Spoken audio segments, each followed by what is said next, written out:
1 और 8 अंक मिलता है। माला में 108 दाना, एक ब्रह्म है, 8 प्रकृति है, बीच में 0 वो माया है। 0 की अलग रहे तो कोई कीमत नहीं, अंक के साथ रहे तो बहुत बड़ी कीमत है। ये माया अलग रहे तो इसकी कोई कीमत नहीं, लेकिन एक ब्रह्म के साथ है इसलिए इसकी कीमत ज्यादा हो गई। ये 108 का तात्पर्य है।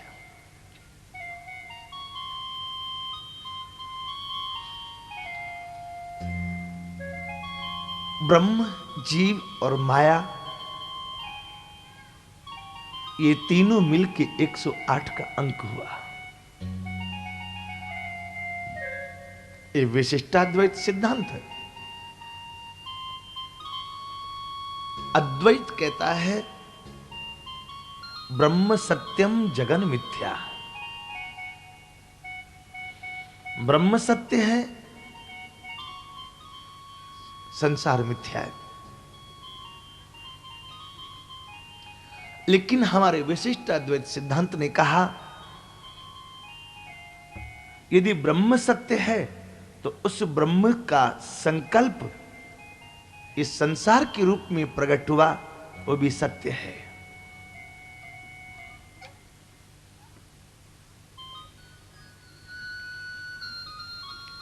और दोनों के बीच में जो माया है वो भी परमात्मा की बनाई हुई है। देवी ऐसा गुणमयी मम माया दुरत्यया, वो भी सत्य है।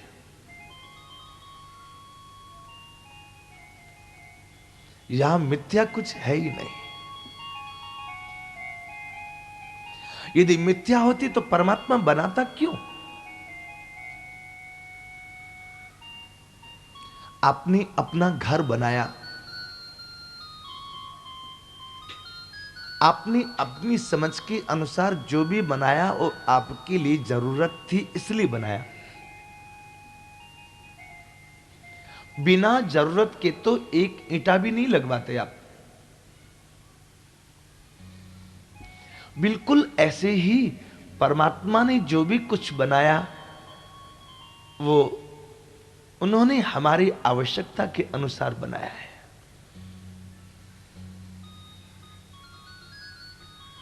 अब हम कहें कि एक ही आंख बना देता, 2 क्यों बनाया?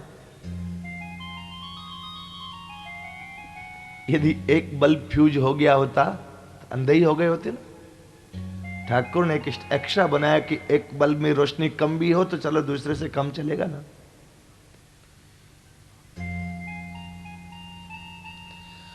दुनिया वाले जितने फैक्ट्री वाले हैं सब अपनी चिमनी जिसकी धुआं निकलती है ऊपर की ओर बनाते हैं। अब आप कहें कि परमात्मा ने ये हमारी चिमनी जिसकी धुआं निकलती है नीचे की ओर क्यों बनाई? यदि ये भी ऊपर की ओर बनती तो क्या तकलीफ थी? बरसात में बिना छता के निकल सकते थे। फिर हमारी चिमनी में पानी भर गया होता तो झट मर जाते। आप कहेंगे कि आंखों की जरूरत रास्ता देखने के लिए होती है, तो भगवान ने घुटना में क्यों नहीं आंख बना दी? ऐसे गर्दन झुकानी नहीं पड़ती, घुटना अपने आप रास्ता देखता आगे बढ़ता जाता। लेकिन घुटना में यदि आंख बनाते परमात्मा, बचपन में कितनी बार हम गिरे होंगे, गिनती ही नहीं है। घुटना में आंख होती तो कभी के सूरदास हो गए होते।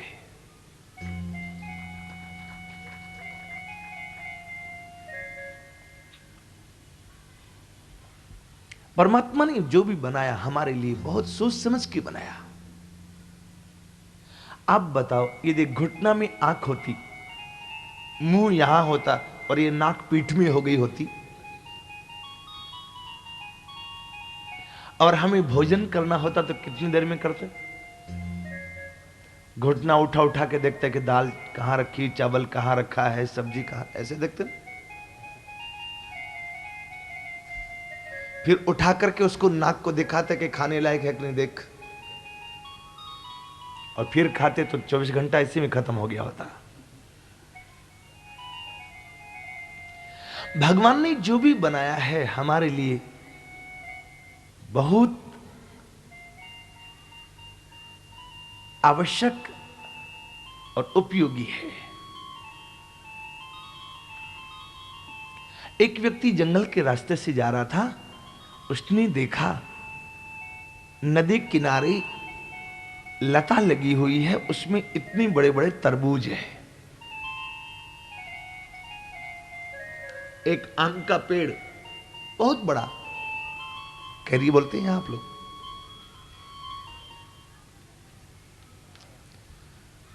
पेड़ बहुत बड़ा और कैरी छोटी। तो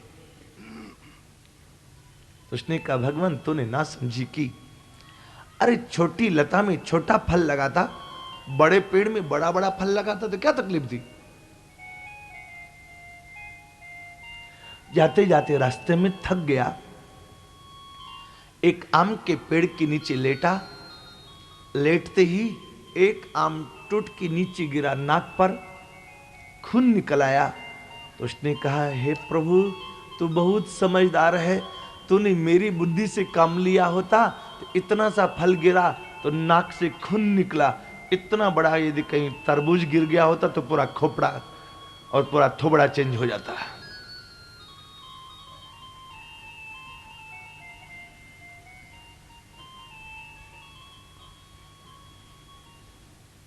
भगवान जो करते हैं हम उनकी बात को समझ नहीं पाते, इसलिए कहते हैं ऐसा करते दे, ऐसा कर देते, ऐसा कर देते, लेकिन नहीं।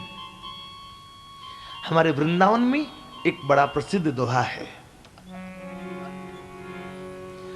कहीं कहीं गोपाल की गई चतुराई भूल। क्या हुआ? बोले काबुल में मेवा किए और ब्रज में किए बबूल। जहां वृंदावन में फलाहारी संत लोग रहते हैं वहां तो गोपाल ने बबूल की पेड़ लगा दिए, और जहां काबुल में मांसाहारी लोग ज्यादा रहते हैं वहां काजू किशमिश बादाम का पेड़ लगाया, वहां खजूर ज्यादा कर दी काबुल में।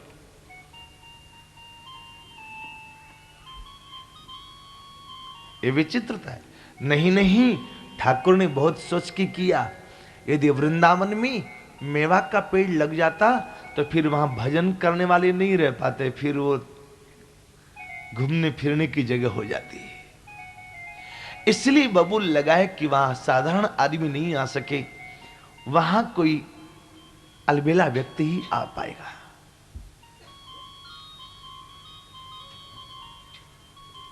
हर व्यक्ति वृंदावन नहीं आ पाता। एक बार आ भी जाए तो कहेगा कि यहां नाली तो देखो कितनी ओवरफ्लो हो रही है, वृंदावन में गंदगी बहुत है, यही देख के वापस आ जाएगा। और ये सब इसलिए है कि वहां रहने वाले सिद्ध संतों को कोई तकलीफ ना हो। हमारे वृंदावन के पास गिरिराज जी है, आज गिरिराज पूजा होगी। गिरिराज जी में एक व्यक्ति राधा कुंड में अपना मकान बना रहा था, एक पेड़ था उसको काटना पड़ रहा था।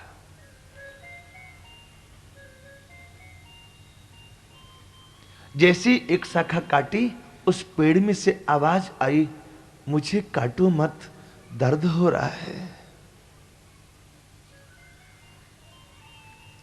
गृहस्थ व्यक्ति ने ध्यान नहीं दिया, पेड़ कहीं बोलेगा, लेकिन जैसी उसकी शाखा कटी उसमें से खून गिरने लग गया। ये बनी घटना है गिरिराज जी की।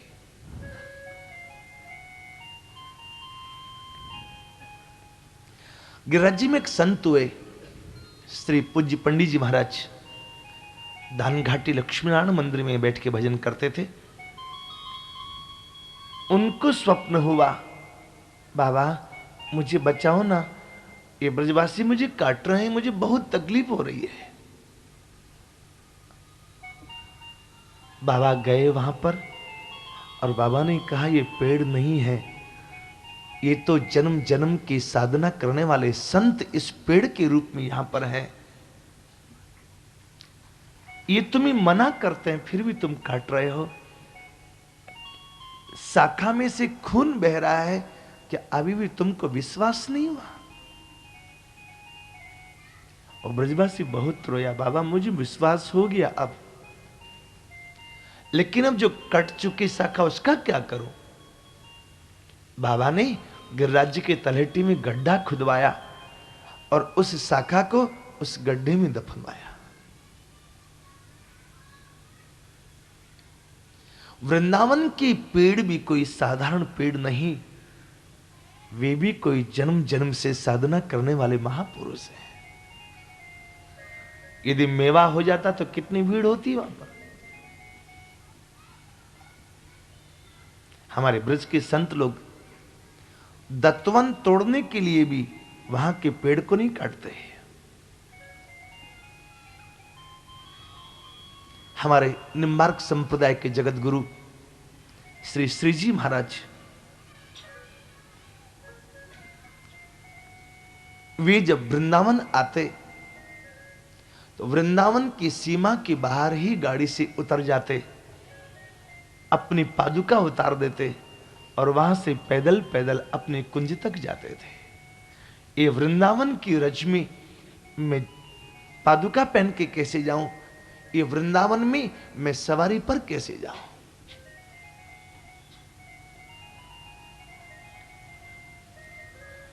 नाम रूप लीला धाम भगवान के 4 स्वरूप हैं। धाम की एक विशेषता है, धाम में नाम भी है, रूप भी है, लीला भी है और धाम भी है। वृंदावन में, अयोध्या में, पंढरपुर में, चित्रकूट में, काशी में, प्रयाग में, ये जो भगवत धाम है, आप भजन नहीं भी करें तो भजन हो जाएगा। चारों तरफ कभी संतों का दर्शन होगा, कभी मंदिर का दर्शन होगा, धाम के रहने वाले लोगों का दर्शन होगा, कान में कहीं से सीताराम राधे श्याम का कीर्तन आवाज आएगी, मुख से न लई हो नाम राम को तौवनी को, कान में तो नाम धुन आप ही ते जावेगी। तो हम ये निवेदन कर रहे थे, भगवान ने हमारे लिए जो भी कुछ बनाया वो हमारी आवश्यकता के अनुसार बनाया, इसलिए ब्रह्म सत्यम जगन मिथ्या। यदि जगत मिथ्या होती, ये जगत संसार मिथ्या होता, तो परमात्मा इसको बनाता ही नहीं।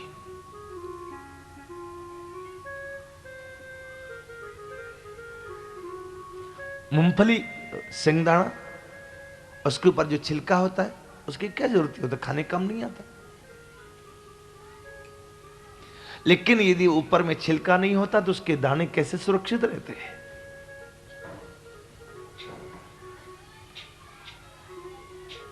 इसलिए ब्रह्म भी सत्य है, जगत भी सत्य है, माया भी सत्य है। हमारी दृष्टि जैसी होगी हमें वैसा ही दिखाई पड़ेगा।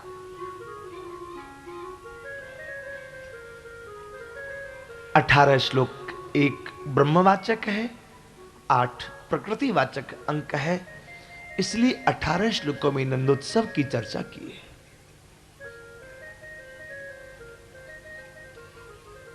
प्रारंभ किया नंदस्त्वात्मज उत्पन्ने, नंद जी की यहां आत्मज उत्पन्न हुआ। आत्मज जानते हैं किसको कहते? पुत्र को। उसको आत्मज इसलिए कहा गया, आत्मा वै पुत्र उत्पन्न इति वेदानुशासनम। आत्मा ही पुत्र के रूप में जन्म लेके आती है, इसलिए उसको आत्मज कहते हैं। गृहस्थ व्यक्ति की बेटा हो जाए तो फिर वो अपनी पत्नी को मम्मी कहने लगता है। कैसे? बच्चों को कहेगा, अरे बेटा जरा मम्मी को बुलाना, ऐसा बोलता ना। और पत्नी भी अपने पति को कहती, जरा पापा को बुला के ला। तेरा भी पापा हो गया क्या?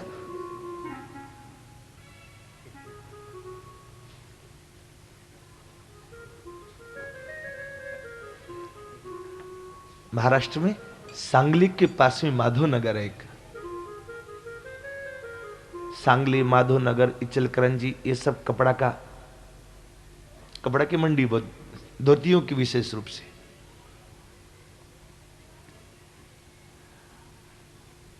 वहां एक वैष्णव परिवार है, जो उस परिवार का मुखिया है, उसका नाम है पापालाल जाखोटिया।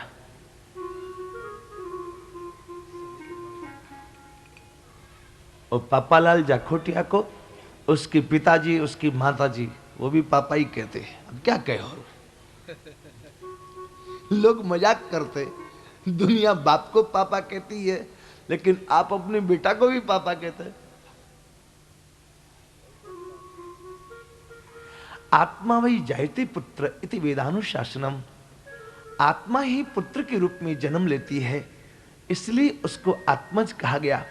और इसी कारण से पति अपनी पत्नी को मम्मी कहने लग जाता है, पत्नी अपने पति को पापा कहने लगती है। गृहस्थ व्यक्ति घर में आवे, बच्चे बाहर खेल रहे हों, तो सबसे पहले यही पूछेगा, बेटा मम्मी है घर में? आत्मा वही जायती पुत्र इति वेदानुशासनम। आत्मा ही पुत्र के रूप में जन्म लेके आती है, इसलिए उसको आत्मज कहते हैं।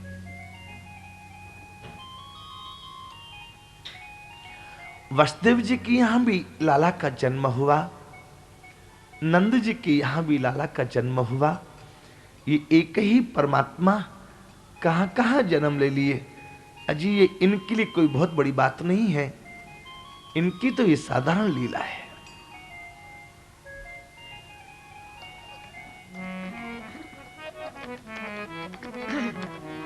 एक रात में दो दो लाल हुए, एक मथुरा में एक गोकुल में, एक रात में दो दो लाल हुए।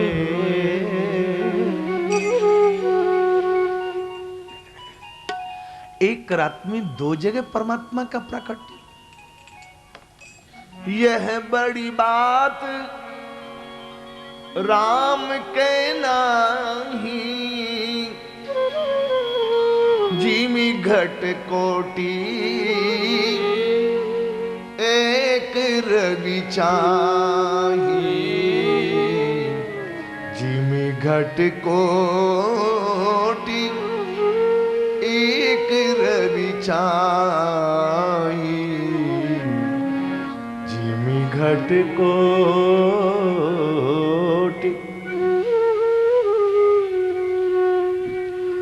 नंद जी बहुत प्रसन्न है। आज वृद्धावस्था में परमात्मा पुत्र बन के आया, ब्राह्मणों को बुलाया, आहोई विप्रान। ब्राह्मण को विप्र कहा गया। विप्र के कई अर्थ हैं।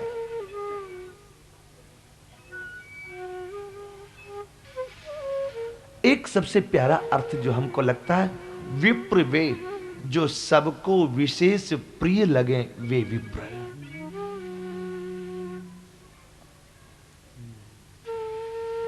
विश्वामित्र जी जब अपने आश्रम में हैं तो महामुनि ज्ञानी कहा। जब वे राम लक्ष्मण को मांगने अयोध्या आ गए तो मुनि कहा, मुनि आगमन सुना जब राजा। अब महामुनि नहीं कहते उनको, मुनि का। और जब मांग बैठे तो कहा, विप्र वचन नहीं कहो विचारी। विप्र मांगने वाले को कहा। लेकिन विप्र शब्द का सबसे प्यारा अर्थ है जो सबके विशेष प्रिय हो, वे विप्र है। आहोई विप्रान, ब्राह्मणों को बुलाया तो किन को बुलाया? वेदज्ञान, जो वेद के जानने वाले हैं उन ब्राह्मणों को बुलाया।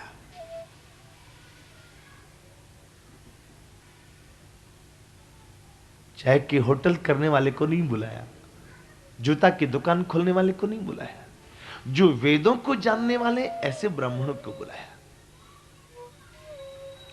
और ब्राह्मण तो यही अच्छे लगते हैं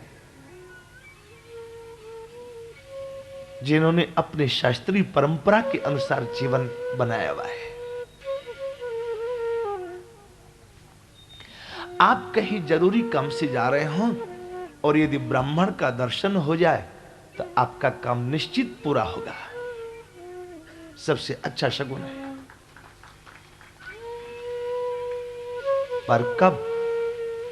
यदि ब्राह्मण तिलक लगाए हो, यदि ब्राह्मण जनेऊ पहनता हो, यदि ब्राह्मण संध्या करता होवे, गायत्री जप करता होवे, ऐसा ब्राह्मण मिले तो आपका काम निश्चित सफल होगा। रामचरितमानस में राम जी की जब बारात रवाना हुई है अयोध्या से, उस समय पर यह सगुन हुआ, मिले विप्र दुई, कर पुस्तक दुई विप्र प्रवीणा। ब्राह्मण मिले हैं लेकिन हाथ में अखबार लिए भी नहीं है, अखबार में कोई खैनी, हाथ में कोई खैनी की डिबिया लेके नहीं चल रहे।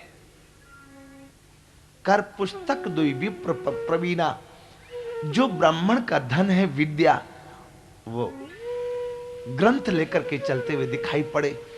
और दशरथ जी को लगा कि मेरा सबसे बढ़िया शकुन हो गया। और यदि कोई ऐसा ब्राह्मण मिले जो तिलक नहीं लगाया हो, जनेऊ नहीं पहनता हो, संध्या और गायत्री जप नहीं करता हो, तो शास्त्र कहता इससे बड़ा फिर कोई अपशकुन भी दुनिया में नहीं है। इसलिए विप्र उसको कहा गया जो सबके विशेष प्रिय होवे। ब्राह्मण आए, बाबा ने स्नान किया, नए नए वस्त्राभूषण पहने। सभी ब्राह्मण वाचयित्वा स्वस्त्ययनम जातकर्मात्म जैसे वही स्वस्ति वाचन करते हुए आए हैं सभी ब्राह्मण। हम प्रार्थना करें हमारे विद्वत समाज को, हमारे कन्हैया को आशीर्वाद देने के लिए एक बार आप सब लोग स्वस्ति वाचन करें। हरिः ओम स्वस्ति नः इन्द्रो वृद्धश्रवाः स्वस्ति नः पूषा विश्ववेदाः स्वस्ति नस्तार्क्ष्यो अरिष्टनेमिः स्वस्ति नो बृहस्पतिर्दधातु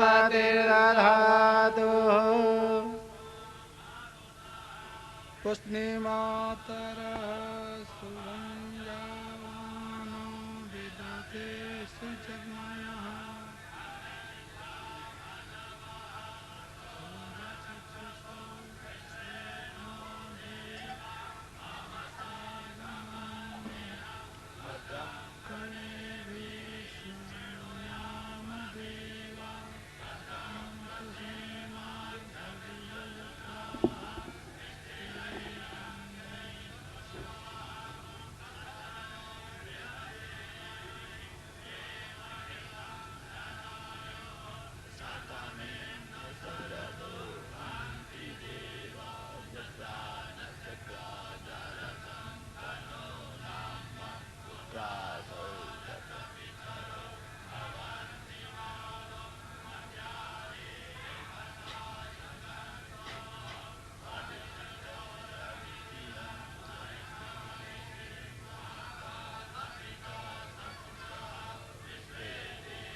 बोली श्री बाल कृष्ण लाल की जय।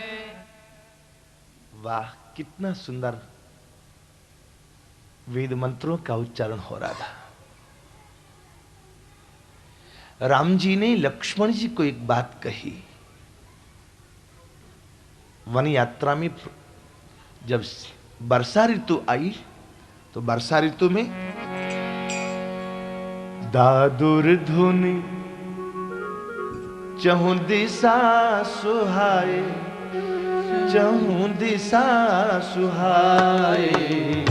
दादुर धुनि चहु दिशा सुहाए, चहु दिशा सुहाए। बरसात में चारों ओर मेढक पीले पीले हो जाते हैं, पानी के किनारे बैठ के बोलते हैं। तो पीले पीले मेढक ऐसे लगे राम जी को जैसे ब्राह्मण लोग पीला पीला राम नाम ओढ़ करके और वेद मंत्र पढ़ रहे हैं। दादुर धुनि चहु दिशा सुहाई, चहु दिशा सुहाई। दादुर धुनि चहु दिशा सुहाई, चहु दिशा सुहाई।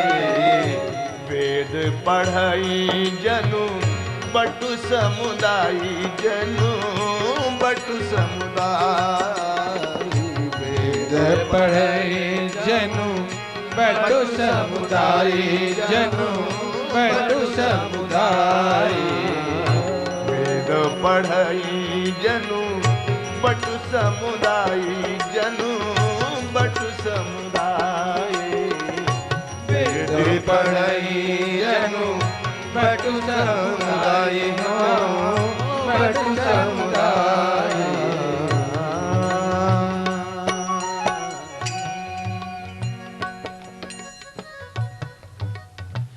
ब्राह्मण लोग आए हैं तो सब वेद मंत्रों का उच्चारण करते आए। वाचयित्वा स्वस्तयनम, आकर के नंदीमुख श्राद्ध जात कर्मादि संस्कार करवाया। जात कर्मात्मजस्य वै कारयामास विधिवत, पितृदेवार्चनम तथा, पितृदेवार्चनम तथा।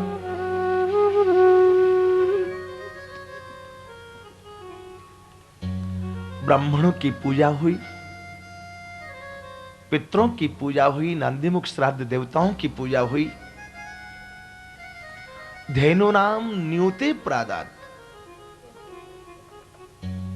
नियुत कहते हैं 1,00,000 को। यहां नियुति द्विवचन है, अर्थात बाबा ने 2,00,000 गायें दान की है। 7 तिल के पहाड़ों में रत्न छिपा के वे दान किए। सभी ब्रजवासियों का स्वागत सम्मान किया है। हमारे यहां 16 संस्कारों की परंपरा है। जन्म से लेकर मृत्यु तक जीव के 16 संस्कार होते हैं। जन्म के समय जो संस्कार होता है उसका नाम है जात कर्म संस्कार। आज तो हमारे सभी संस्कार 16 में से 6 भी नहीं बचे, सब लुप्त होते जा रहे हैं ग्रंथ। पहले गर्भाधान संस्कार से लेकर के अंतिम मृत्यु संस्कार तक 16 संस्कार होते हैं। जात कर्मादि संस्कार में कुछ विधान विद्वानों ने करवाए।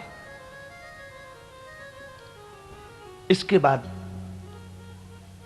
मागध सूत बंदी गुण गायक ये सब लोग आशीर्वाद देते हुए आए हैं। इन सब का सम्मान किया। लाला का नार काटने वाली आई। जितनी देर में नंदीमुख श्राद्ध संस्कार हुआ, जितनी देर में जात कर्मादि संस्कार हुए, जितनी देर में ब्राह्मणों का स्वागत सम्मान हुआ, उनको दान दक्षिणा दी गई, इतनी देर में वो नार को काटने की जरूरत नहीं पड़ती, वो सहज ही अपने आप छूते ही अलग हो जाता है। आजकल जो विधान है बच्चों के जन्म का, नॉर्मल डिलीवरी नहीं होती। आप अपनी पसंद से पंडित जी को पूछते हैं कोई अच्छा सा दिन, अच्छा सा समय बता दीजिए, उसी समय बच्चे को बाई ऑपरेट बाहर निकाल देते हैं। लेकिन ये कोई उसका सही तरीका नहीं है। और इस तरह के बच्चे की जन्म कुंडली में जो ग्रह निकले, वो कोई जरूरी नहीं कि वो उसका भविष्य एक्यूरेट बता सके। नॉर्मल डिलीवरी नहीं वो। जन्म कुंडली तो उसी की सही बनती है जिसकी नॉर्मल डिलीवरी होती है। अभी 1 जनवरी को लोगों ने जबरदस्ती से, अभी 10-15 दिन की भी बाकी रही हो तो भी करवा लिया बच्चा कि चलो 1 तारीख तो है ना।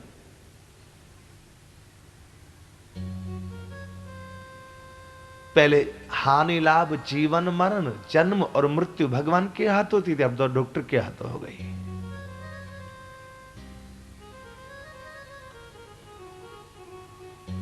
नार काटने वाली आई, उसने कहा यशोदा तेरी शादी जब से हुई है मैं तब से रोज भगवान नारायण से प्रार्थना करती थी कि तेरे लाला होवे, मैं नार काटू तो मुझे बहुत नेक मिलेगा।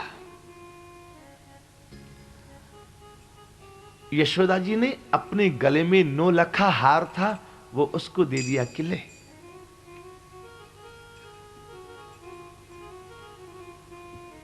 नार काटने वाली ने वो 9 लखा हार अपने गले में से निकाल के वापस यशोदा जी को पहना दिया। मुझे ये नहीं चाहिए, इस नेक से मेरा काम चलने वाला नहीं। तो फिर क्या नेक चाहिए? कहा कि मुझे तो तेरा ये लाला एक बार गोद में दे, मैं तेरे लाला को ठीक से दर्शन करूं, बस यही नेक चाहिए।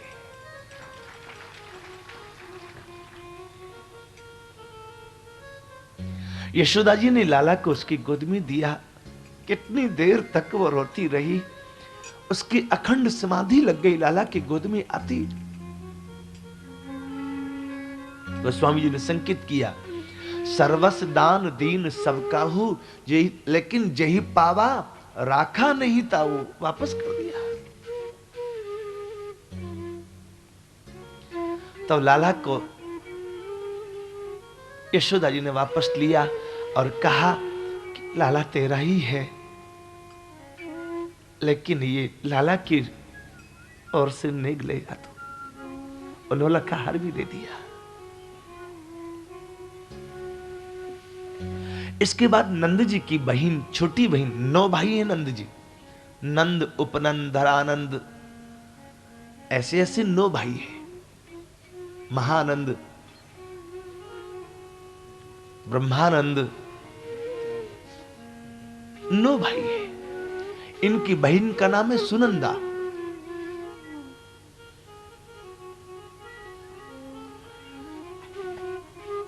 सुनंदा दौड़ी दौड़ी आई और उसने यशोदा जी को कहा, भाभी इस लाला की आंखों में काजल लगाने का निग हमारा होता है। ब्रजभाषा में कहें तो थोड़ा सुनिए ब्रजभाषा। नहीं समझ में आए तो भी अंदाज करना, नहीं सुनोगे तो पता कैसे लगेगा कि हमारे वृंदावन की भाषा कैसी है।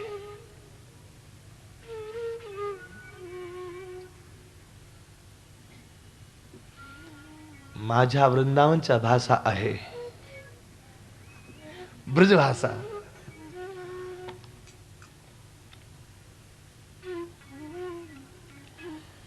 सुनंदा ने कही, भाभी या लाला की आंखन में काजल लगाए हुए को निग हमारो होए। तो यशोदा जी ने कही बीवी जी लगा दे। बोले देख तेने वा नार काटवे वारी को नौलखा हार दियो, वाते कम मत दीजो, ना तो नंद भाभी दोनों की बड़ी हंसी होगी, लोग कहा कहेंगे मोते गई भैया के यहाँ लाला भयो कहा दियो तब। यशोदा जी ने कही कि चिंता मत करो बीवी जी, पहले तुम काजल तो लगा ले, नेक में कछु कमी ना रहेगी। सुनंदा ने एक आंख में काजल लगाया, झोली फैला के खड़ी हो गई, पहले मैं नेक दे तब दूसरी आंख में काजल लगाऊंगी। यशोदा जी ने लाला दे दिया नेक में, ये आपका है। सुनंदा निहाल हो गई, अपनी गोद में लेकर के दूसरी आंखों में काजल लगाया,